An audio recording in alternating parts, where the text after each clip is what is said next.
Judul firman Tuhan adalah Small Action, Big Impact. Perbuatan action yang kecil tapi mendatangkan impact, pengaruh yang besar. Mari kita baca terlebih dahulu di dalam Zakaria pasal 4 ayat 10. Sebab siapa yang memandang hina hari peristiwa-peristiwa yang kecil, dalam terjemahan yang lain dikatakan meremehkan perkara-perkara kecil, mereka akan bersukaria melihat batu pilihan di tangan Zerubabel. Nah, ini sedikit latar belakang saudara-saudara dari ayat ini supaya saudara tidak bingung. Jadi waktu Zerubabel pulang dari Babel, dia dengan satu misi yaitu membangun kembali bait Allah. Nah, ketika mereka baru meletakkan dasar, banyak orang di antara anak-anak Tuhan sendiri, bangsa Yahudi waktu itu yang pulang, merasa, aduh kok gini ya. Mereka menganggap meremehkan. Nah, di sini Tuhan katakan, siapa yang meremehkan nanti kamu akan lihat bahwa Zerubabel akan menyelesaikan pekerjaan ini. Nah, saudara-saudara, kita harus akui bahwa kita ini seringkali menganggap remeh hal-hal yang kecil. Perbuatan-perbuatan yang kecil, kita anggap remeh, oh apa sih ini gak ada artinya gitu ya. Action yang kecil kita tidak lakukan karena kita anggap itu kecil, itu tidak berarti. Nah, kita akan melihat bagaimana ternyata hal yang kecil itu bisa mendatangkan impact yang besar. Karena Tuhan kita justru mengukur segala sesuatu itu dari hal-hal yang kecil. Bukan hal-hal yang spektakuler, tapi justru hal-hal yang kecil itu diukur oleh Tuhan. Satu ayat lagi, Lukas 19 ayat 17. Katanya kepada orang itu, baik sekali perbuatanmu itu, hai hamba yang baik, engkau telah setia dalam perkara kecil, karena itu terimalah kekuasaan atas 10 kota. Setia dalam perkara kecil. Di dalam Tuhan itu tidak ada saudara-saudara, oh yang ini hebat karena ada di atas panggung. Kalau saya mah, saya cuma di belakang, ya saya cuma di bawah gak pernah tampil. Guru-guru sekolah minggu yang mengajar, mungkin sudah tidak pernah tahu siapa yang mengajar. Tapi mereka punya peranan yang besar karena sedang menyiapkan generasi-generasi penerus. Jadi saudara-saudara, bagi Tuhan itu tidak ada, oh ini remeh, ini kecil, yang ini, wah ini hebat ini ya, luar biasa. Tidak. Bahkan Tuhan mengukur kesetiaan kepada perkara kecil itu, diukur oleh Tuhan. Nah sebab itu mari kita mau belajar ya, supaya kita mulai konsep kita, pikiran kita, pandangan kita ini berubah. Nah saudara-saudara, saya akan mengangkat 3 cerita bahwa small action can bring big impact. Dapat membawa satu impact yang besar. Yang pertama yaitu cerita tentang Ribka. Saya bacakan dari Kejadian 24 ayat yang ke-19.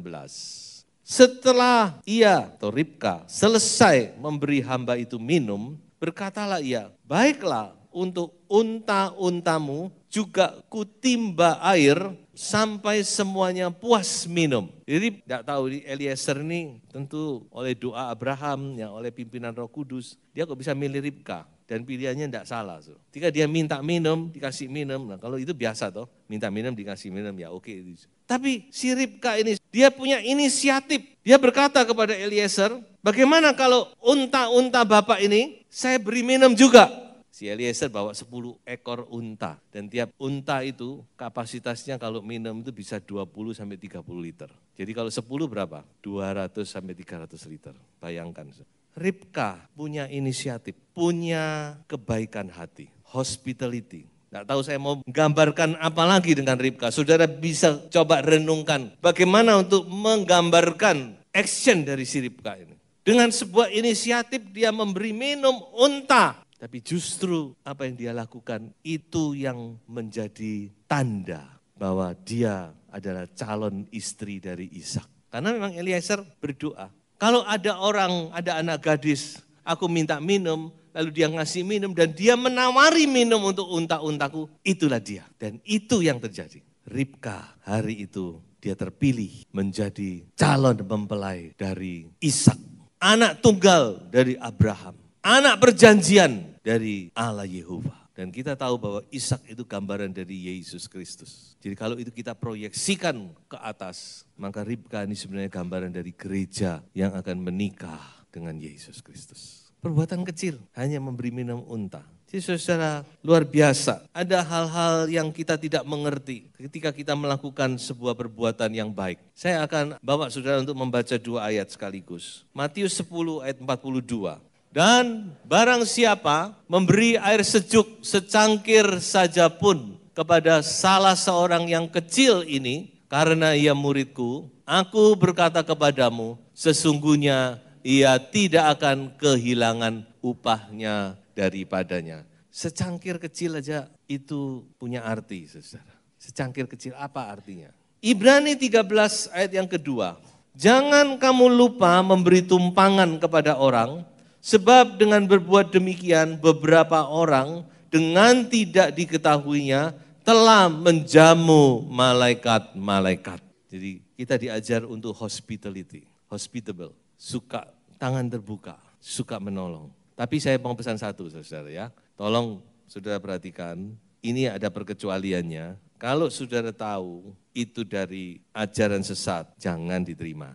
Saya ngomong gini karena ada dasarnya. Surat 2 Yohanes. Yohanes sangat tegas dan lugas. Dia bilang kalau ajaran sesat jangan diterima. Jadi saudara harus juga bijaksana ya. Zaman sekarang tetap kita harus berhikmat. Tapi dasar itu harus ada. Yang kedua, saya ambil contoh dari seorang anak kecil.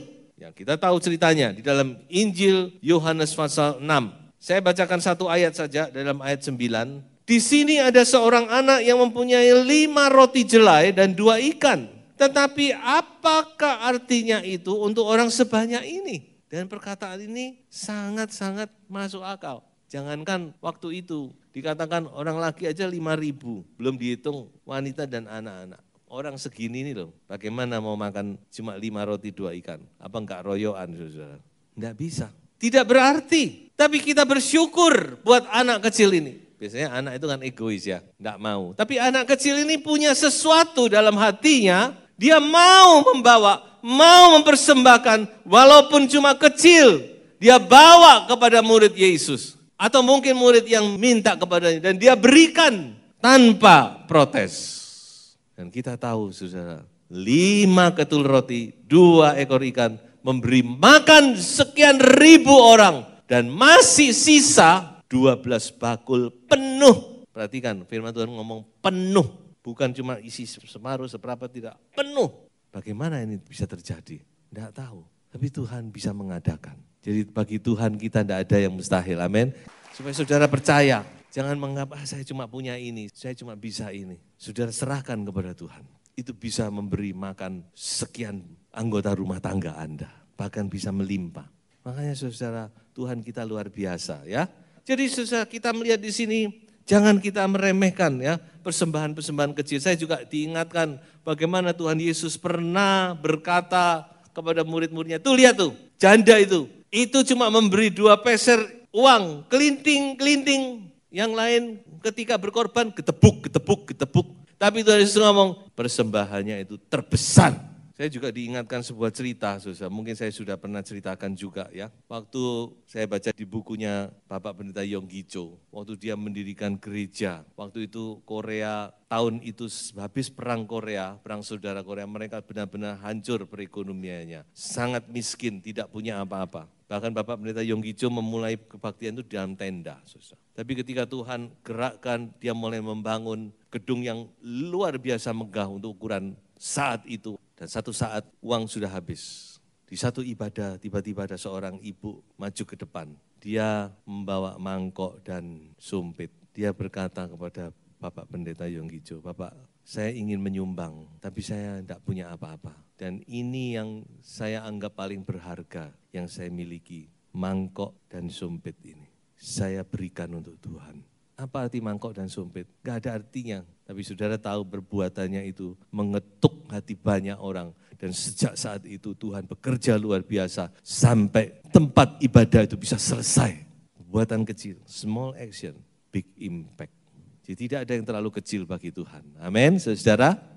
Yang ketiga, saya ambil contoh dari kisah seorang perwira Kapernaum. Di dalam Injil Lukas dan juga ditulis dalam Injil-Injil yang lain tentang kisah ini, saudara. Ditulis dalam Matius juga, Yohanes juga. bagaimana seorang perwira, dia datang kepada Yesus. Bukan untuk minta doa bagi istrinya, bagi anaknya, bagi prajuritnya, tidak. Tapi dia bilang, aku punya seorang hamba.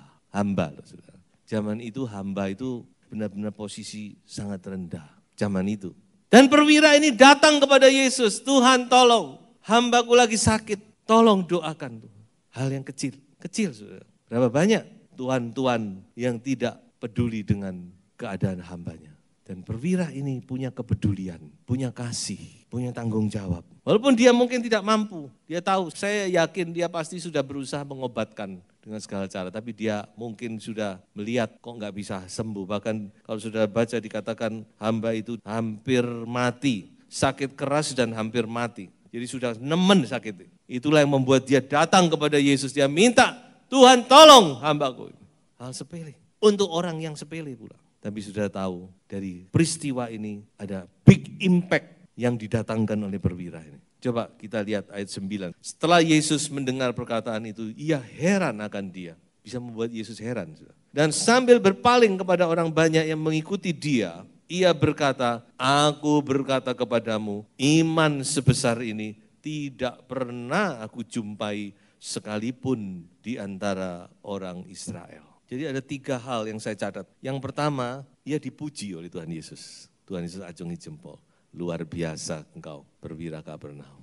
Yang kedua, saudara-saudara, dia menjadi contoh bagi murid-murid yang saat itu ada. Nih, coba lihat nih. Orang kafir, orang Roma toh, dia bisa punya iman sebesar ini. Karena perwira itu ngomong, Tuhan tidak usah datang ke rumahku, aku ini tidak layak. Dia tahu zaman itu orang Yahudi tidak boleh masuk ke rumah orang kafir. Lalu perwira ini ngomong, cukup ngomong sepatah kata saja. Aku percaya hambaku akan sembuh. Jadi ini yang menjadi contoh. Yang ketiga, saudara-saudara, dia menjadi contoh bagi saudara dan saya, gereja Tuhan sepanjang masa. Karena cerita ini tercatat di dalam kekekalan, saudara. Sehingga setiap kali kita membaca, kita tahu apa itu iman. Iman itu percaya kepada perkataan Yesus. Percaya kepada perkataan Yesus. Sepatah kata, cukup. Aku percaya, Yesus yang berkata, itu cukup. Aku pegang dan aku terima mujizat. Saudara-saudara, ada hal-hal dalam hidup ini yang kita anggap sepele, remeh, kecil, tidak berarti. Orang yang kita anggap kecil, tapi semua itu di hadapan Tuhan punya arti. Saya itu mari mulai hari ini kita mau belajar ya. Kita mau belajar untuk tidak menyepelekan siapapun juga, apapun juga, perbuatan apapun juga. Dan saya kunci dengan sebuah pernyataan sebagai berikut. Jadi pesan firman Tuhan, jangan pernah meremehkan hal-hal yang kecil. Sebab Tuhan memperhatikan hal-hal yang kecil dan biarlah hidup kita berkenan kepadanya mulai dari hal-hal yang kecil hingga hal-hal yang besar. Tuhan Yesus memberkati.